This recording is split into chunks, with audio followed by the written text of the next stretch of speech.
Breaking: major terror attack on innocent. 30 plus wounded, many dead. The residents of Munster, Germany are the most recent victims of a vehicle attack. While reports are still flooding in, we are being informed that there are at least 5 dead, and dozens more wounded. Local officials have yet to assign a motive to the incident, however, both the mode of attack and the way the attacker took his life immediately after is reminiscent of terror attacks in the past.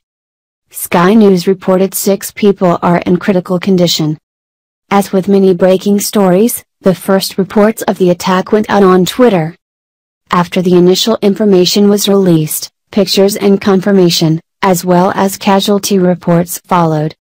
Express UK has reported the highest number of deaths and injury rates, putting the death toll at 5, with another 14 seriously injured.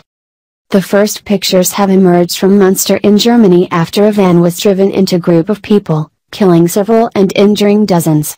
Police are checking the vehicle for explosives. There are reports of at least 3 fatalities and 6 people are in a critical condition. The driver took his own life after the attack.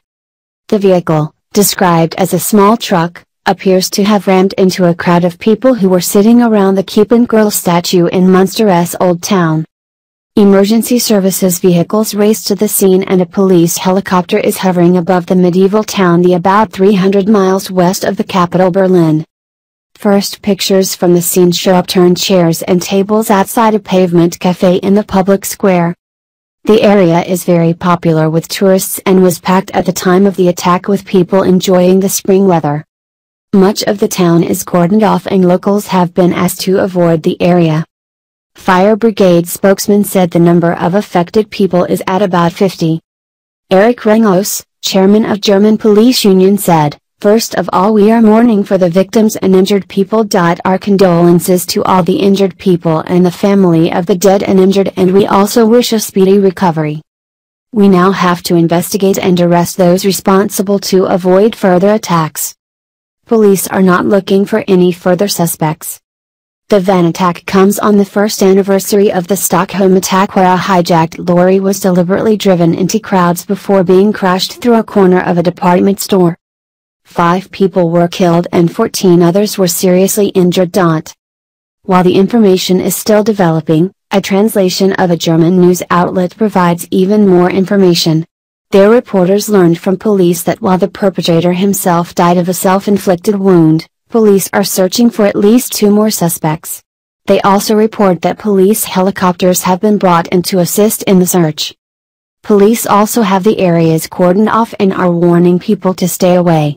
This might seem like a normal response to an attack, but according to the same German news site, they are currently searching for explosives that might have been a part of the original plan for the attack. This isn't the first attack of this kind that Germany has suffered. This particular attack is reminiscent of another attack that took place in December 2016 when a truck attack in Berlin that killed 12 people. That attack was carried out by Anas Emri, a failed Tunisian asylum seeker with Islamist links, hijacked a truck on December 19, 2016, killed the driver and then plowed it into a crowded marketplace, killing 11 more people and injuring dozens of others. At the time of that attack, NPR reported, German police said at least 12 people were killed and at least 48 people were injured after a truck barreled into a packed Christmas market in Berlin. The truck was driven into the crowd on a sidewalk, bringing down Christmas lights and smashing stalls at the festive market near the Gedächtniskirche, or Memorial Church, in western Berlin. The black truck had Polish license plates. Dozens of ambulances and hundreds of rescue workers were on the scene, NPR's Soraya Sarhadi Nelson reported. A suspicious person was arrested nearby, police said, adding that whether it is the driver of the truck, is currently under consideration. In a separate tweet, they said that the passenger of the truck, who drove to the Christmas market, died on the spot. Police did not elaborate further on the relationship between the person who died on the spot and the person who was arrested. It is not clear how many people were in the truck. Germany's federal prosecutor general has taken charge of the investigation, according to Deutsche Welle. Federal prosecutors handle terrorism cases, the Associated Press reported, though authorities have not officially characterized the incident as an attack. They have stressed that it could be an accident, Soria added. U.S. National Security Council spokesman Ned Price said in a statement that the incident appears to be a terrorist attack. In a statement about the incident, President-elect Donald Trump called it a terror attack and said, ISIS and other Islamist terrorists continually slaughter Christians in their communities and places of worship as part of their global jihad. These terrorists and their regional and worldwide networks must be eradicated from the face of the earth, a mission we will carry out with all freedom-loving partners.